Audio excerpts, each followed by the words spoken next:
Hello my dear students, welcome back to my channel Shubham lecture. जितने भी हमारे student इस बार हैं 12th में और जिनको 2025 बोर्ड एग्जाम देना है, उनके लिए आज का ये क्लास बहुत ही ज़्यादा इम्पोर्टेंट है।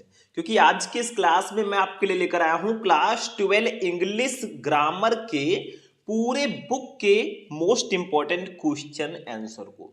देखिए, बहुत सारे हमारे स्टूडेंट कमेंट कर रहे थे, सर आपने आर्टिकल बताया, आपने लेटर बताया, आपने इंग्लिश प्रोज पोएट्री सप्लीमेंट्री के क्वेश्चन बताए, लेकिन आप इंग्लिश ग्रामर पर एक ऐसा वीडियो लेकर आइए जो हमारे बोर्ड एग्जाम के लिए काफी ज्यादा इंपॉर्टेंट हो।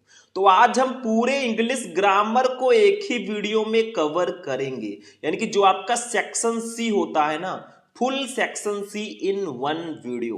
क्योंकि आपके सेक्शन सी में जो 9 टॉपिक हैं, पूरे 9 टॉपिक हम एक वीडियो में कवर करेंगे। तो आज कर लो 20 नंबर पक्का।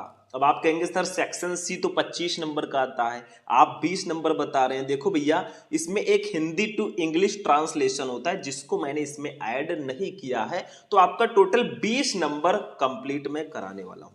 सबसे पहले ये जान लेते हैं कि कौन कौन से वो टॉपिक हैं जिसको हम पढ़ने वाले हैं इस वीडियो में। देखो, सबसे पहले हम डायरेक्ट एंड इनडायरेक्ट नरेशन को पढ़ेंगे। इसके 2 क्वेश्चन हम इस क्लास में डिस्कस करेंगे। उसके बाद में हम सिंथेसिस ऑफ सेंटेंसेस को पढ़ेंगे, 2-2 क्वेश्चन सबके हम पढ़ेंगे।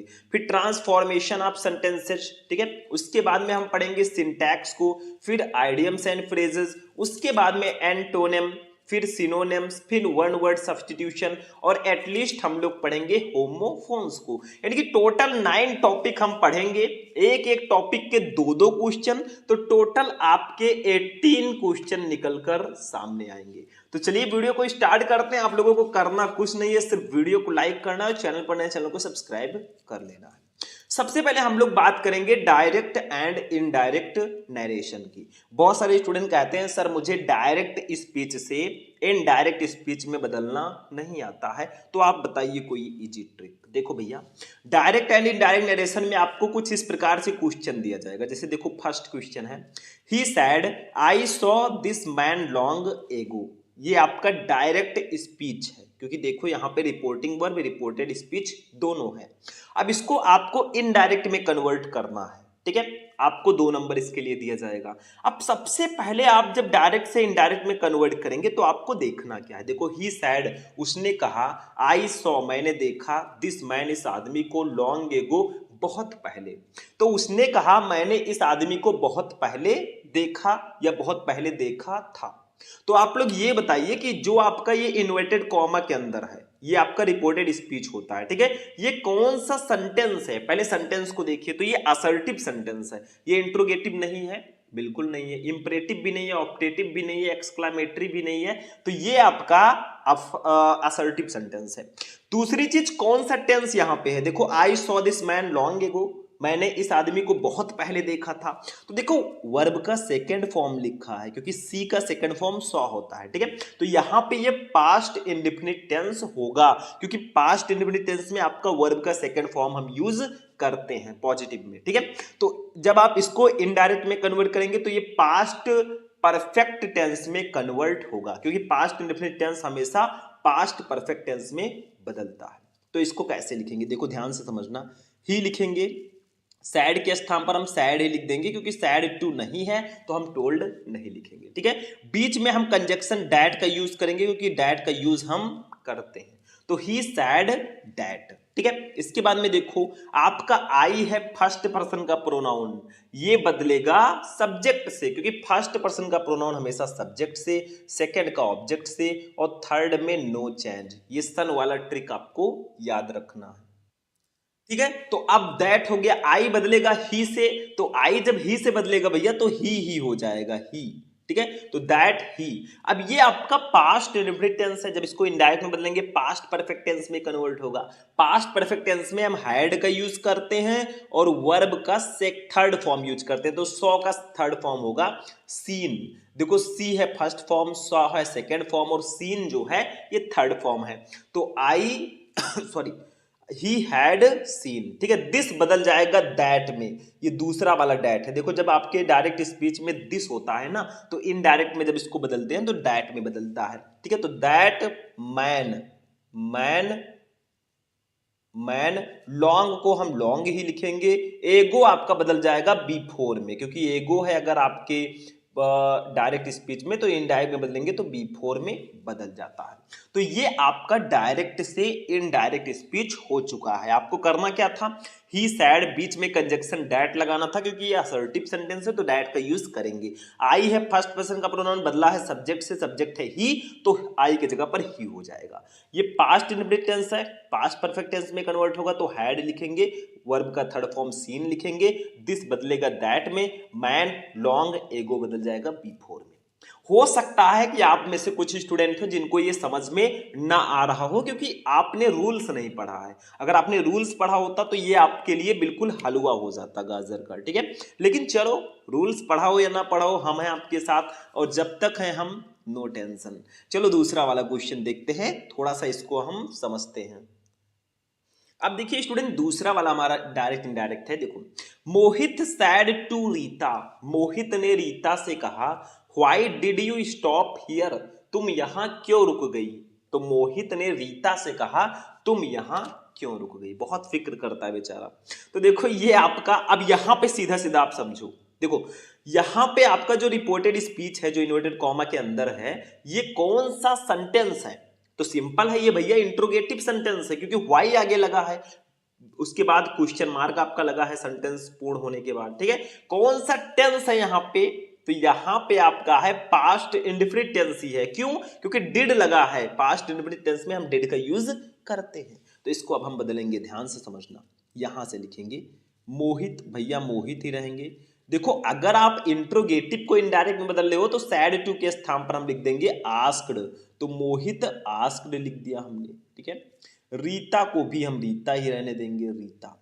अब इंट्रोगेटिव है और अगर आपका क्वेश्चन वर्ड पहले आया है तो आपको डायरेक्टली वही क्वेश्चन वर्ड उठाकर लिख देना है। अगर मान लीजिए व्हाई नहीं होता, डिड यू स्टॉप हियर होता, तो हम इफ या वेदर का यूज करते, बट यहाँ पे व्हाई है, क्वेश्चन वर्ड है, तो क्वेश्चन वर्ड को डायरेक्टली लिखेंगे। उसके बाद में हम सब्जेक्ट को लिखेंगे, ना कि हेल्पिंग वर्ब को। तो व्हाई, यू है सेकंड पर्सन का प्रोनाउन, बदलेगा ऑब्जेक्ट से। मैंने बताया था सेकंड का ऑब्जेक्ट से बदलता है, तो ऑब्जेक्ट है रीता। देखो मोहित ने रीता से कहा, किससे कहा, रीता से, ये ऑब्जेक्ट हो गया। किसने कहा, मोहित ने, तो ये सब्जेक्ट हो गया, ठीक है। तो किसने का प्रश्न करने पर सब्जेक्ट, किससे का प्रश्न करने पर ऑब्जेक्ट, ठीक है। तो व्हाई यू बदलेगा रीता से, तो रीता फीमेल है तो इनके लिए सी का यूज करेंगे, व्हाई सी, ठीक है। अब देखिए यहां पे ध्यान दो, देखो यहां पे आपका ये पास्ट इंडेफिनिट टेंस है, जब इसको इनडायरेक्ट में बदलेंगे तो पास्ट परफेक्ट टेंस में कन्वर्ट होगा, तो she had, why she had, क्योंकि पास्ट परफेक्ट टेंस में हैड लगता है, ठीक है। सी हैड, स्टॉप बदल जाएगा स्टॉप्ड में, स्टॉप्ड। और अगर आपके डायरेक्ट स्पीच में हियर है तो जब उसको इनडायरेक्ट में बदलेंगे तो वो दियर हो जाएगा, ठीक है। तो कुछ इस प्रकार से होगा, Mohit asked Rita why she had stopped there. बस हो गया, ये इनडायरेक्ट में बदला जा चुका है। तो स्टूडेंट मैंने आपको दो ऐसे डायरेक्ट इनडायरेक्ट नरेशन बताए जो काफी ज्यादा इंपॉर्टेंट है मेरे हिसाब से, तो इनको जरूर पढ़ लेना। और मैं कहता रहता हूं अभी तो ट्रेलर है मेरे भाई, पिक्चर अभी बाकी है, आगे आगे देखिए होता है क्या। चलो दूसरा वाला अब हम देखते हैं, सिंथेसिस ऑफ सेंटेंसेज, मतलब सेंटेंसेज को जोड़ना, दो या दो से अधिक सेंटेंसेज को जोड़कर एक सेंटेंस बनाना, लेकिन उसका मीनिंग नहीं बदलना चाहिए, ये ध्यान में रखना है। देखो first, he gave them his advice, यानी कि ही गेव उसने दिया, देम उन्हें, हिज एडवाइस अपनी सलाह, तो उसने उन्हें अपनी सलाह दी। ही उसने हेल्प्ड सहायता किया, देम उनकी लाइबरली उदारता से, और उसने उदारता से उसकी सहायता या मदद की, ठीक है। इसको बदलना है सिंपल सेंटेंस में। अब यहां पे आप देखेंगे तो दो सेंटेंस है, फर्स्ट है he gave them his advice, ये फर्स्ट वाला है क्योंकि फुल स्टॉप लगा है, फिर ही हेल्प्ड देम लाइबरली, ये सेकंड वाला सेंटेंस है। अब दोनों सेंटेंस को जोड़कर एक सेंटेंस आपको बनाना है, वो भी सिंपल सेंटेंस, लेकिन इसका मीनिंग नहीं बदलना चाहिए, जो ऊपर कहा जा रहा है वही नीचे भी होना चाहिए, सिंपल सा है। तो इसको हम बदलते हैं, देखो कैसे लिखेंगे, कुछ इस प्रकार से, ही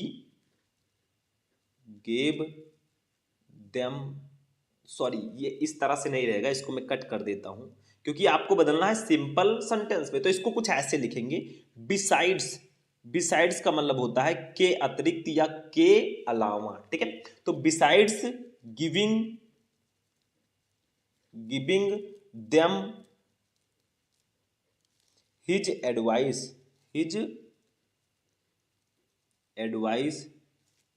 ही हेल्प्ड देम लाइबरली, ठीक है, लाइबरली, ठीक है। तो इस प्रकार से कुछ होगा। बिसाइड्स मैंने क्यों लगाया, क्योंकि बिसाइड्स का मतलब होता है के अलावा। तो इसको कैसे हम पढ़ेंगे, besides giving them his advice, यानी कि उन्हें अपनी सलाह देने के अलावा ही हेल्प्ड देम लाइबरली, उसने उदारता से उसकी मदद की। तो ऊपर भी यही था, नीचे भी वही मीनिंग है। ऊपर था कि उसने उन्हें अपनी सलाह दी, फिर ही हेल्प देम लाइबरली, उसने उदारता से उसकी मदद की। नीचे मैंने लिख दिया besides giving them his advice he help them liberally, यानी कि उन्हें अपनी सलाह देने के अलावा उसने उदारता से उसकी मदद की। दोनों का मीनिंग सेम है, बस यहां पे मैंने कुछ इस प्रकार से लिख दिया क्योंकि हमें सिंपल सेंटेंस में इसको कन्वर्ट करना था। यहां पे कॉमा हमने लगाया है, तो इसका मतलब ये दोनों ये एक ही सेंटेंस है, ठीक है। चलो दूसरा देखते हैं भाई मेरे। दूसरा वाला समझो, इंपॉर्टेंट है समझना। देखो दूसरा, ही इज वेरी पुअर, वो बहुत गरीब है, ठीक है। ही can not by A scooter, वो स्कूटर नहीं खरीद सकता। इसको बदलना है कॉम्प्लेक्स सेंटेंस में। देखो वो बहुत गरीब है, वो स्कूटर नहीं खरीद सकता, इसको कॉम्प्लेक्स सेंटेंस में आपको बदलना है। कैसे बदलोगे, चलो बदलते हैं। क्या है, देखो सिंपल तरीके से अगर आप लोग अच्छे से ध्यान से समझोगे तो आपको बहुत जल्दी समझ में आएगा, ठीक है। तो कैसे इसको लिखेंगे, देखो ऐसे लिखेंगे, he can not buy a scooter, ठीक है।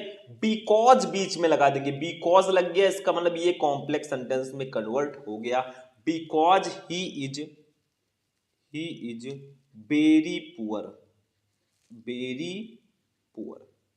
मतलब ऊपर क्या था, ही इज वेरी पुअर, वो बहुत गरीब है। ही can not by a scooter, वो एक स्कूटर नहीं खरीद सकता। नीचे मैंने लिख दिया, ही can not by A scooter, वो एक स्कूटर नहीं खरीद सकता। बिकॉज, क्योंकि ही इज वेरी पुअर, वो बहुत गरीब है। उसी को मैंने उल्टा लिख दिया, सिर्फ बिकॉज बीच में मैंने लगा दिया। भैया ये कॉम्प्लेक्स सेंटेंस में बदला जा चुका है। देखते देखते अचानक ये क्या हो गया, देखो सिंपल सा है, ही can not by A scooter because he is very poor, वो ये स्कूटर नहीं खरीद सकता क्योंकि वो बहुत गरीब है। बस हो गया मेरे भाई, सिंथेसिस भी कंप्लीट हुआ। अब चलो अपने दूसरे टॉपिक पे चलते हैं, तीसरे वाले टॉपिक पे। इनका नाम है ट्रांसफॉर्मेशन ऑफ सेंटेंसेस। टॉपिक तो काफी ज्यादा इंपॉर्टेंट है, इसीलिए मैं आपको बता रहा हूं, ठीक है। ट्रांसफॉर्मेशन ऑफ सेंटेंसेस, ठीक है। चलो इसको भी देखते हैं थोड़ा सा। इसका मतलब होता है ट्रांसफॉर्म करना, सेंटेंसेस को ट्रांसफॉर्म करना। लगभग उसी की तरह रहेगा, ज्यादा डिफरेंस दोनों में रहता नहीं है, तो इसको आपको ध्यान से समझना है, ठीक है। देखो कैसे इसको हम लोग सॉल्व करेंगे। देखो फर्स्ट वाला, she is too weak to go to hospital for medicine, यानी कि वो दवा लेने के लिए अस्पताल जाने में कमजोर है।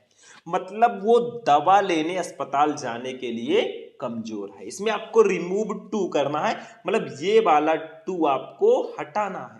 तो ये बहुत इंपॉर्टेंट होता है, रिमूव टू वाला काफी ज्यादा आता है। तो इसको ऐसे लिख देंगे सिंपल सा, सी इज सो वीक, टू के जगह पर सो लिख देंगे, सी इज सो वीक, बीच में लगा देंगे दैट, ठीक है। फिर लिख देंगे सी कैन नॉट लगा देंगे, कैन नॉट, ठीक है, गो टू हॉस्पिटल फॉर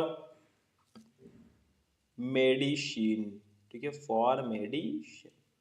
मतलब जब आपको रिमूव टू वाला दिया जाए तो आपको करना क्या है, टी डबल वो टू के जगह पर सो लगा देना है। तो सी इज सो वीक, वो इतना कमजोर है दैट की she can not go to hospital for medicine, वो दवा लेने के लिए हॉस्पिटल नहीं जा सकती। ऊपर भी वही था, she is too weak to go to hospital for medicine, वो दवा लेने के लिए अस्पताल जाने में कमजोर है, ठीक है। मतलब वो नीचे मैंने लिख दिया, she is so weak that she can not go to hospital for medicine, यानी कि वो इतना कमजोर है कि वो दवा के लिए अस्पताल नहीं जा सकती। सिंपल सा है मेरे भाई, बस ऐसे करना है, मीनिंग इसमें भी नहीं बदले तो अच्छा रहेगा। चलो दूसरा देखो, ये समझो, समझ में आ जाएगा। देखो ध्यान से समझना सारी चीजें जो जो मैं बता रहा हूं, बहुत मेन इंपॉर्टेंट क्वेश्चन मैंने इसमें लिया है। चलो दूसरा, the children sang the national anthem very cheerfully, यानी द चिल्ड्रेन बच्चे ने सैंग गाया द नेशनल एंथम राष्ट्रीय गान वेरी चीयरफुली बहुत प्रसन्नता पूर्वक। तो बच्चों ने बहुत प्रसन्नता पूर्वक राष्ट्रगान गाया। इनटू द पैसिव वॉइस, इसको पैसिव वॉइस में आपको बदलना है। अब कुछ बच्चे कहेंगे सर जी कैसे बदलेंगे भाई, तो देखो, the children sang the national anthem very cheerfully, यानी कि बच्चों ने राष्ट्रीय गान बहुत प्रसन्नता पूर्वक गाया। तो किसने गाया? बच्चों ने, तो ये द चिल्ड्रेन ये सब्जेक्ट होगा। क्या गाया? द नेशनल एंथम, ये ऑब्जेक्ट होगा, मतलब क्या गाया, ये ऑब्जेक्ट हो गया, ठीक है, क्योंकि नेशनल एंथम उसने गाया है। अब ये आप लोग ध्यान दो कि ये कौन सा टेंस है। सैंग भैया सेकंड फॉर्म लगा है, तो ये सिंपल सा है, ये पास्ट इंडेफिनिट टेंस होगा, तो इसको पैसिव वॉइस में अब हम बदलते हैं। पैसिव वॉइस में सबसे पहले हम ऑब्जेक्ट लिखते हैं, तो क्या गाया था उन्होंने? The national anthem, the national anthem, ठीक है, ये उन्होंने गाया था, तो द नेशनल एंथम ये हम पहले लिखेंगे, ठीक है। अब आपका ये पास्ट इंडेफिनिट टेंस है, पास्ट इंडेफिनिट टेंस में हम वाज या वियर का यूज करते हैं, तो यहाँ पे वाज का यूज कर देंगे, ठीक है। अब सैंग, ये आपका सिंग का सेकंड फॉर्म है सैंग, इसका थर्ड फॉर्म होगा संग, क्योंकि पैसिव वॉइस में हम थर्ड फॉर्म का यूज करते हैं, तो वाज संग, ठीक है। अब पहले अदर वर्ड लिखेंगे, देखो वेरी चीयरफुली इसको पहले लिख देंगे, वेरी चीयर फुली, ठीक है, वेरी चीयरफुली ये मैंने लिख दिया। अब आपको बाय लगाकर सब्जेक्ट लिख देना है। बाय मैंने लिखा, द चिल्ड्रेन आपका सब्जेक्ट है, तो द चिल्ड्रेन मैंने लिख दिया। अगर आप एक्टिव पैसिव पढ़े होंगे भैया तो आपको बहुत आसानी से समझ में आएगा, नहीं पढ़े होंगे तो गलती आपकी है, इसमें तेरा घाटा मेरा कुछ नहीं जाता। तो ऊपर था the children sang the national anthem very cheerfully, यानी कि बच्चों ने बहुत प्रसन्नता पूर्वक राष्ट्रगान गाया, तो मैंने नीचे क्या लिखा, क्योंकि ये पैसिव वॉइस में बदलना था, तो क्या गाया? नेशनल एंथम, तो द नेशनल एंथम हमने ऑब्जेक्ट पहले लिखा, क्योंकि पैसिव वॉइस में हम पहले ऑब्जेक्ट को लिखते हैं फिर हेल्पिंग वर्ब को लिखेंगे। देखो ये आपका पास्ट इंडेफिनिट टेंस है, इसको पैसिव वॉइस में बदलेंगे तो वाज वेयर का यूज होगा, तो वाज मैंने लिख दिया, ठीक है। फिर वर्ब का थर्ड फॉर्म मैंने लिख दिया संग, फिर अदर वर्ड लिख दिया वेरी चीयरफुली, फिर बाय लगाकर सब्जेक्ट लिख दिया, भाई काम हो गया। चलो ये भी समझ में आ गया, आना चाहिए, ऐसे धीरे धीरे प्रैक्टिस करते रहो। प्रैक्टिस मेक्स ये मैन परफेक्ट, मतलब प्रयास एक आदमी को परफेक्ट बनाती है, तो प्रयास कभी मत छोड़ो। चलो सिंटैक्स पे आते हैं। सिंटैक्स का मतलब ही होता है करेक्शन ऑफ सेंटेंसेस। अगर आपके सेंटेंस में कहीं गलती है उसको सही करके लिखो, इसी को हम लोग कहते हैं सिंटैक्स। देखो देखो, जैसे Kalidas was one of the greatest poet of Sanskrit, यानी कि कालिदास संस्कृत के महानतम कवियों में से एक थे। इसमें गलती कहाँ? छोटी सी गलती है, कालिदास को हम कालिदास ही लिखेंगे भाई, महान है, ठीक है। वास लिखेंगे, वन लिखेंगे, ऑफ द भी लिखेंगे, ऑफ द, ग्रेटेस्ट भी लिखेंगे, ग्रेटेस्ट, ठीक है। बस हमें करना क्या है, पोएट के जगह पर पोएट्स कर देना है, पोएट्स, क्योंकि महानतम कवियों में से एक हैं, तो पोएट्स लिख दोगे तो कवियों हो जाएगा, ठीक है। Poets of Sanskrit. देखो एक वर्ड की गलती थी, अगर इसको सही कर ले गए भाई 2 नंबर आपका कंप्लीट है। तो Kalidas was one of the greatest poets of Sanskrit, Kalidas Sanskrit के महानतम कवियों में से एक हैं। दूसरा देखो, a number of sums has been solved, यानी कि कई प्रश्न हल हो गए हैं, कई प्रश्न हल हो गए हैं। इसमें गलती क्या है इसको समझना है, क्योंकि ये मेरे अकॉर्डिंग काफी ज्यादा इंपॉर्टेंट है आपके बोर्ड एग्जाम की दृष्टि से क्वेश्चन, ठीक है। तो इसको लिखना क्या है, ये नंबर ऑफ सम्स। अब सम्स है मतलब कई सवाल हैं, तो हैज की जगह पर हैव लिख देंगे, हैव बीन, ठीक है, सॉल्व्ड। बस इतना सा काम करना है और कुछ नहीं करना। ये number of sums have been solved, ये सिंटैक्स भी समझ में आ गया। चलो आगे बढ़ते हैं, हम पैदा इसलिए हुए हैं आगे बढ़ने के लिए, कुछ करने के लिए, लाइफ में अमर होके जाएंगे। खांसी जुकाम कितना भी हो। देखो आइडियम्स एंड फ्रेजेस पे हम लोग आ चुके हैं। हिंदी में क्या बोलते हैं इसको, नाम सुना, अभी बोलूंगा तो आप कहेंगे सर जी इसका नाम तो मैंने सुना है। हिंदी में बोलते हैं मुहावरे एवं लोकोक्तियां। बस समझो, देखो फर्स्ट है the phrase point out means, यानी कि पॉइंट आउट फ्रेज का मतलब क्या होता है। पॉइंट आउट इसका मतलब क्या होता है, पॉइंट आउट का मतलब होता है इंगित करना, ठीक है। तो देखो ए है टू एब्यूज, ये ऑब्जेक्टिव टाइप रहेगा, आपके स्टार्टिंग में ही दिया जाएगा, मैंने पीछे कर दिया। चलो, टू एब्यूज गाली देना, टू क्राई आउट चिल्लाना, टू थिंक ऑफ सोचना, टू टेल बताना। तो भैया द फ्रेज जो पॉइंट आउट होता है ना, इसका मतलब होता है टू टेल, यानी कि बताना।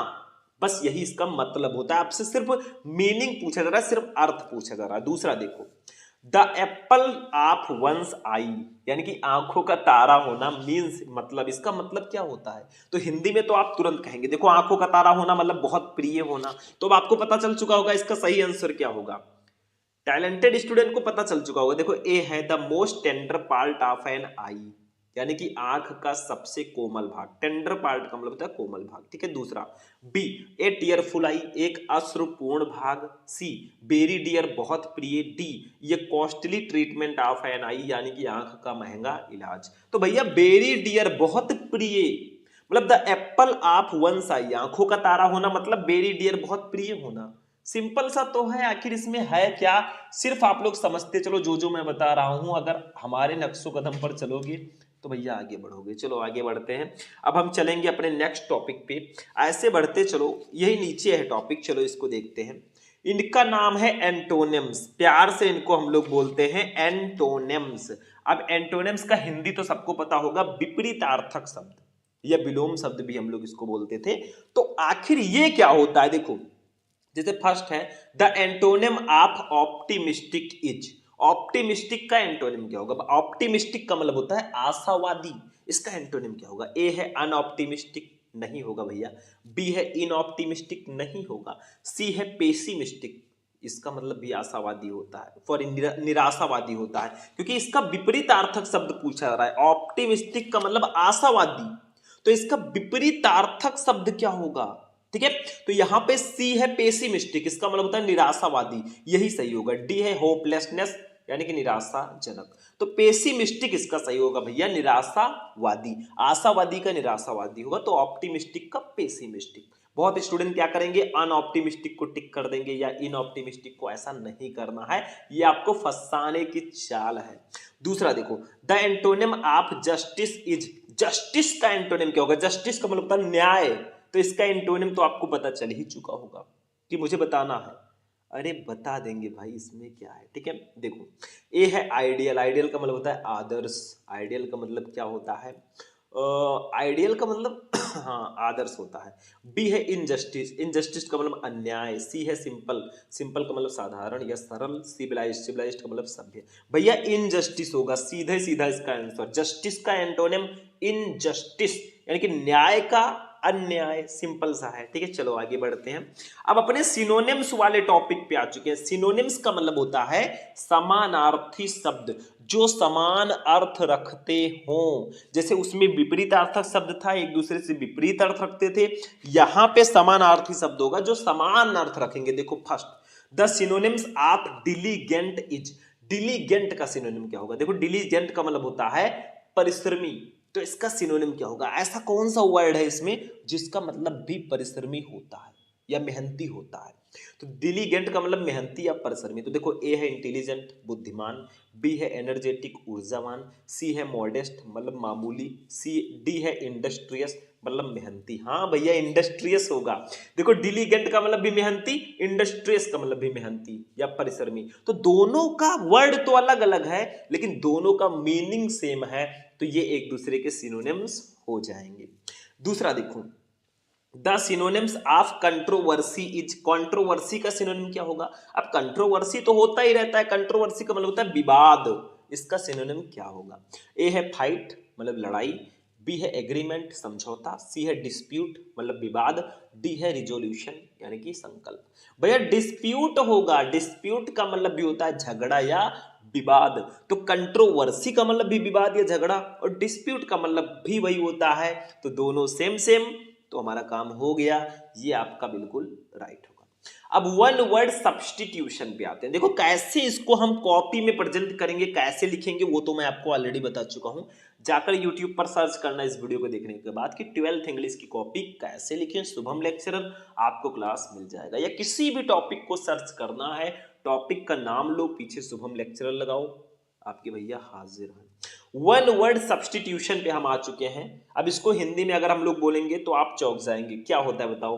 हिंदी में आप क्या है, अनेक शब्दों के लिए एक शब्द, वन वर्ड सब्स्टिट्यूट आपको करना है। जैसे फर्स्ट देखो, ये फॉरेनर, एक विदेशी, ठीक है, हु सेटल्स, जो बसता है, ठीक है, इन ये कंट्री, किसी देश में, इज कॉल्ड कहलाता है। यानी कि किसी देश में बसने वाले विदेशी को हम क्या कहते हैं। मान लीजिए हमारे देश में कोई विदेशी बस जाए तो उसको क्या कहेंगे। ए है इमिग्रेंट, इमिग्रेंट का मतलब होता है आप्रवासी, बी है एमिग्रेंट, इसका मतलब प्रवासी, सी है एलियन और डी है विजिटर यानी कि आगंतुक।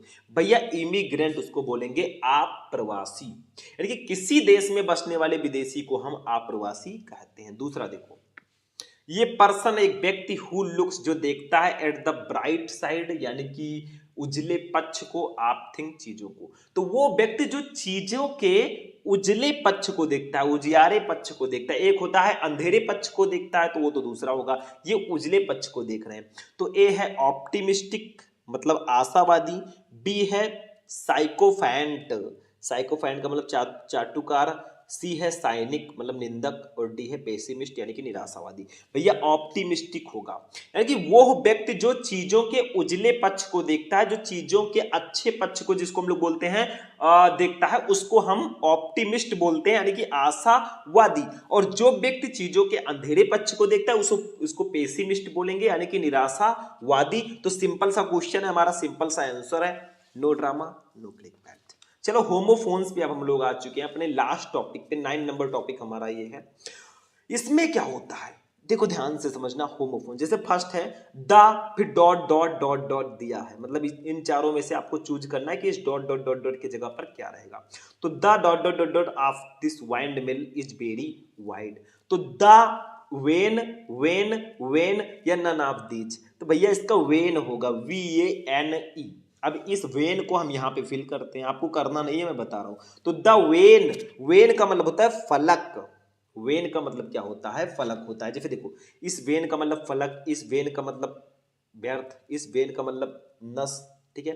तो द वेन फलक of this windmill, windmill का मतलब इस पवन चक्की का, वाइंड मिल का मतलब पवन चक्की का, इज है वेरी वाइड बहुत चौड़ा, यानी कि इस पवन चक्की का फलक बहुत चौड़ा है। जो उसमें लगे होते हैं ना पंखे टाइप के पवन चक्की में, उसकी बात की जा रही है कि ये बहुत ज्यादा चौड़ा है, बहुत ज्यादा वाइड है, ठीक है। तो आपको करना क्या है, चारों में से सही ऑप्शन को चूज करके यहां पे फिल करना है। आप अपनी कॉपी में लिख देना the when of this wind mill is very wide, ठीक है। चलो दूसरा देखते हैं।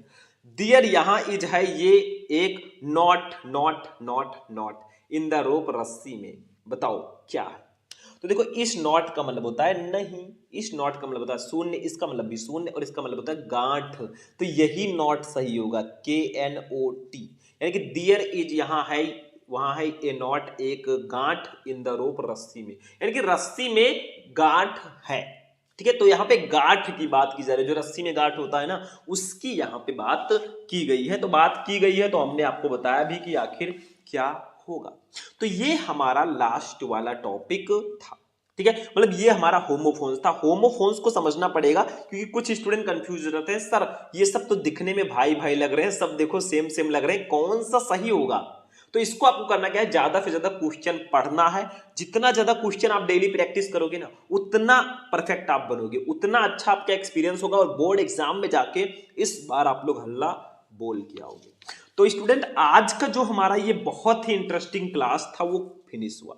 हमने 12th इंग्लिश ग्रामर के टोटल 9 टॉपिक के 18 क्वेश्चन को बताया। एक टॉपिक के 2 क्वेश्चन, 9 टॉपिक थे, टोटल 18 क्वेश्चन मैंने आपको आज समझाया, जिसमें आपके direct and indirect narration, synthesis, transformation, syntax, idioms and phrases, antonyms, synonyms, one word substitution and homophones शामिल है। दो दो क्वेश्चन तो मैंने बता दिया है, आपको ऐसे ऐसे मैं क्लासेस आगे भी प्रोवाइड कराता रहूंगा, ठीक है, ताकि आपका एक्सपीरियंस बने और आप इस बार बोर्ड एग्जाम में बहुत अच्छा परफॉर्म करें, क्योंकि हमारा टारगेट है आपकी बार 95+ पार। तो कैसा लगा आपको ये वीडियो? इस वीडियो को ज्यादा से ज्यादा लाइक करना, चैनल को सब्सक्राइब करना। हम लोग फिर मिलेंगे नेक्स्ट किसी वीडियो में, किसी मोस्ट इंपोर्टेंट वीडियो में। तब तक के लिए जय हिंद।